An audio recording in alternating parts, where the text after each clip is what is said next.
ये कहानी Patrick Batman की है, जो कि एक इन्वेस्टमेंट बैंकर होता है। वो यहाँ अपने कुछ दिखावे की जिंदगी जीने वाले दोस्तों के साथ बैठा होता है। ये सभी दिखावे की जिंदगी और शो ऑफ करने वाले लोग होते हैं। पैट्रिक को हालांकि ये लोग बिल्कुल भी पसंद नहीं है, लेकिन वो फिर भी दिखावे के लिए इनके साथ बैठा हुआ था। अगले दिन हम पैट्रिक को उसके अपार्टमेंट में देखते हैं, जो कि बिल्कुल सफेद कलर का था। यहाँ हर चीज व्हाइट कलर की होती है, यहाँ तक कि पैट्रिक का कच्छा भी व्हाइट कलर का ही था। शायद हो सकता है कि पैट्रिक को व्हाइटोफोबिया है। इसके बाद पैट्रिक नहाने के लिए जाता है, जहाँ वो अलग अलग प्रोडक्ट यूज करता है। इतने की लड़कियों के ब्यूटी प्रोडक्ट भी इसके प्रोडक्ट के सामने कम पड़ जाए। नहाने के बाद पैट्रिक सिग्मा मेल बनकर म्यूजिक सुनते सुनते ऑफिस पहुंचता है। यहाँ वो अपनी सेक्रेटरी को सारी मीटिंग कैंसिल करने के लिए कहता है, जिसके बाद पैट्रिक अपनी होने वाली पत्नी के साथ डिनर पर जाता है, जहां पता चलता है कि उसकी फियोंसे का किसी और के साथ चक्कर चल रहा है। और अपना पैट्रिक भी किसी से कम नहीं है, उसने अपनी फियोंसे की बहन को ही पटाया हुआ था। अब डिनर के बाद पैट्रिक एटीएम से कुछ पैसे निकालता है और तभी उसे एक लड़की दिखाई देती है, तो वो उसका पीछा करने लग जाता है। और फिर अगली सुबह हम देखते हैं कि पैट्रिक अपनी बेडशीट को धुलाने के लिए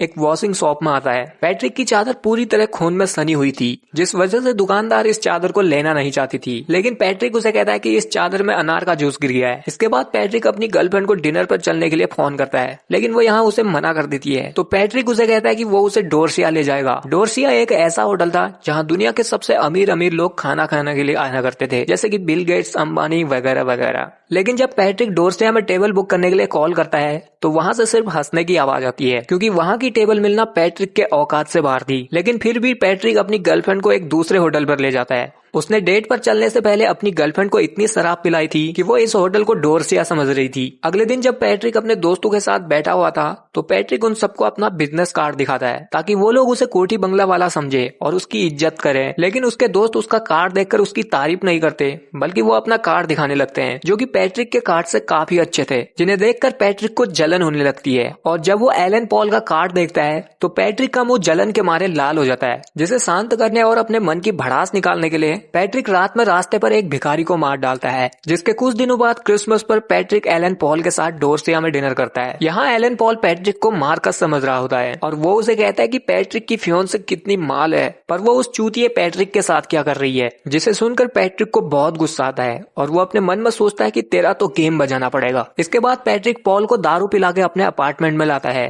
पॉल यहाँ पूरी तरह नशे में धुत था। अब पैट्रिक रेनकोट पहनकर म्यूजिक चलाता है और फिर एक कुल्हाड़ी पकड़कर मून वॉक करने लग जाता है, जिसके बाद वो उस कुल्हाड़ी को एलन पॉल के सर में घोंपकर उसे मार देता है। फिर पैट्रिक उसकी लाश को एक बैग में भरता है और उसे कहीं पर फेंक आता है। इसके बाद पैट्रिक पॉल के घर जाता है और उसके कपड़ों को एक बैग में डालता है और उसे अपने साथ ले गया। वो यहाँ एलन पॉल की आवाज में एक मैसेज भी रिकॉर्ड करता है कि वो लंदन जा रहा है, ताकि पॉल के गायब होने पर यहाँ किसी को शक न हो। जिसके कुछ दिनों बाद पैट्रिक के पास डिटेक्टिव आता है, जो कि उससे एलन पॉल के गायब होने के बारे में पूछताछ करने के लिए आया था। लेकिन पैट्रिक उसे कहता है कि उसे इस बारे में कुछ नहीं पता। जिसके बाद पैट्रिक सड़क से एक प्रोस्टिट्यूट को उठाता है और कॉल करके एक और प्रोस्टिट्यूट को अपने घर पर लाता है, जहां वो इन दोनों का अपना नाम पॉल एलन बताता है। फिर एक कैमरा लाकर उनको नंगा करके उनकी वीडियो बनाता है, जिसे देखते देखते वो भी उनके साथ पलंग तोड़ने ज्वाइन हो जाता है। लेकिन वो अपना कार्यक्रम करते वक्त भी वो अपनी बॉडी को ही फ्लेक्स करते जा रहा था। जिसके बाद पैट्रिक रात में उठता है और एक डोर में से अपने कुछ टूल निकालता है, जिनसे वो इन दोनों लड़कियों को रात भर टॉर्चर करता है और सुबह होते ही उन्हें उनकी पेमेंट देकर दफा करता है। इसकी तो यहाँ अलग ही फैंटेसी चल रही है। अब अगले दिन पैट्रिक अपनी सेक्रेटरी को डेट के लिए पूछता है और उसे कहता है कि तुम कहाँ जाना चाहोगी। सेक्रेटरी उसे कहीं भी चलने के लिए कहती है, लेकिन पैट्रिक उसे बार बार पूछता रहता है, तो वो डोरसिया कह देती है। फिर पैट्रिक डोरसिया फोन मिलाता है, तो इस बार भी डोरसिया वालों ने हंसकर उसका फोन काट दिया था। लेकिन पैट्रिक सेक्रेटरी को ऐसा दिखाता है कि उसने डोरसिया में टेबल बुक कर ली है, और फिर उसी रात पैट्रिक सेक्रेटरी को अपने घर पर ले आता है और उसे बात करते करते उसे पीछे से मारने के लिए उसके सर पर एक नेल गन पॉइंट करता है। पर शूट करने से पहले ही उसे उसकी फियोंसे का मैसेज आता है, जिससे सेक्रेटरी को लगता है कि वो अभी भी रिलेशनशिप में है, तो वो यहाँ से चली जाती है। जिसके अगले दिन पैट्रिक डिटेक्टिव के साथ डिनर पर जाता है, जहाँ डिटेक्टिव उसे बताता है कि मुझे एलन पॉल के गायब होने पर उस पर कोई शक नहीं है। जिससे पैट्रिक की जान में जान आती है और वो बहुत खुश होता है, और अपनी इस खुशी को सेलिब्रेट करने के लिए फिर से रात में वही प्रोस्टिट्यूट को उठाता है और उसे अपने साथ चलने के लिए कहता है। वो लड़की पहले तो उसे मना करती है, पर ज्यादा पैसों के लालच में उसके साथ चली जाती है। पैट्रिक उसे पॉल एलन के घर पर लाता है, जहाँ उसने एक लड़की को पहले से ही बुलाया हुआ था। पैट्रिक को थ्रीसम करने में मजा आता था,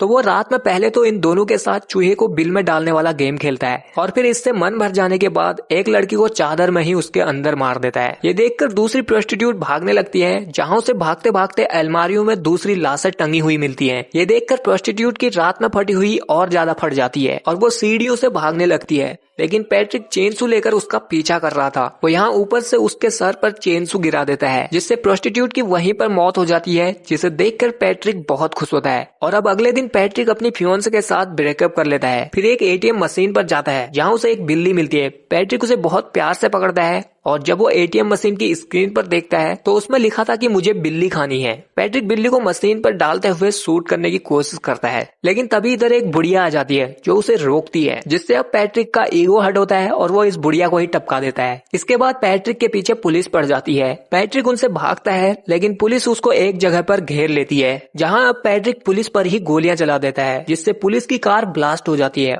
और ये देखकर पैट्रिक भी खुद शॉक्ड हो जाता है। इसके बाद पैट्रिक सीधे अपने ऑफिस जाता है, जहाँ वो पहले तो सिक्योरिटी गार्ड को मारता है और फिर सफाई वाले को भी मार देता है। फिर जब वो अपने ऑफिस रूम में पहुंचता है तो बाहर हेलीकॉप्टर से पुलिस उसे घेर रही थी, जिन्हें देखकर पैट्रिक को अपने किए हुए पर अफसोस होता है और वो बचने के लिए अपने लॉयर को कॉल करता है और उसे बताता है कि उसी ने पॉल एलन को मारा है और साथ ही 30-40 और लोगों को मारा है। जिसके अगले दिन अब पैट्रिक सीधे पॉल एलन के अपार्टमेंट में जाता है, जहाँ की वो लोगों को मारकर टांगा करता था। लेकिन जब वो अंदर जाता है तो वो अपार्टमेंट बिल्कुल खाली था और इस अपार्टमेंट को बिल्कुल नया किया हुआ था। पैट्रिक कंफ्यूज था, क्योंकि यहाँ उसने अपनी टांगी हुई लाशें रखी हुई थी और पूरा कमरा खून से सना हुआ था, लेकिन यहाँ उसे खून का एक धब्बा भी नहीं मिल रहा था। तभी इधर एक रियल्टर आती है, जिसने की इस अपार्टमेंट को सेल पर रखा हुआ था। वो यहाँ पैट्रिक से जाने के लिए कहती है और दोबारा इधर वापस नहीं आना कहती है। और वहाँ अब ऑफिस में पैट्रिक की सेक्रेटरी को उसके डेस्क पर एक डायरी मिलती है, जिसमें कि पैट्रिक ने जितने खून किए थे उन सभी की ड्राइंग बनाई हुई थी, यानी कि जिस तरह से उसने मर्डर किए हुए थे उन सभी की तस्वीर बनाई हुई थी, जिसे देखकर सेक्रेटरी बहुत डर जाती है। दूसरी तरफ पैट्रिक अपने लॉयर से मिलने के लिए पहुंचता है